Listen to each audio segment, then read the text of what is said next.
To express 16 raised to power 11 times 125 raised to power 14 in scientific notation, 16 is written as 2 raised to power 4, then there is the power 11.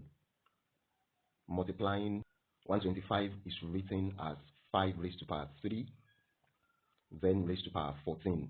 By the law of exponents and power as regards to the power of a power, that is, when we have a raised to power b, then raised to power c, it is a to the power of the product of b and c. Therefore, 2 raised to power 4 and raised to power 11 becomes 2 raised to power 44, while 5 raised to power 3 raised to power 14 becomes 5 raised to power 42 when we apply this law. We now want to extract 2 raised to power 42 from this 44 so that it can have the same exponents. This we are going to write as 2 raised to power 2 plus 42. That gives 44. Then multiplying 5 raised to power 42.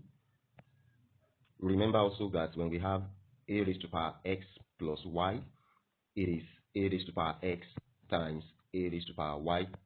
Hence, 2 raised to power 2 plus 42 becomes 2 raised to power 2 times 2 raised to power 42. Then multiplying 5 raised to power 42.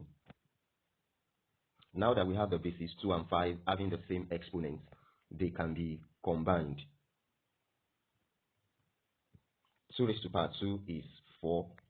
Then combining the two, we can put them in parentheses. 2 raised to power 42 times 5 to the power of 42. And finally, the law of exponents and power that applies to the parentheses is when we have a raised to power x multiplying b raised to power x. Since the two of them are having the same exponents and the product, we can combine them as a times b raised to power x.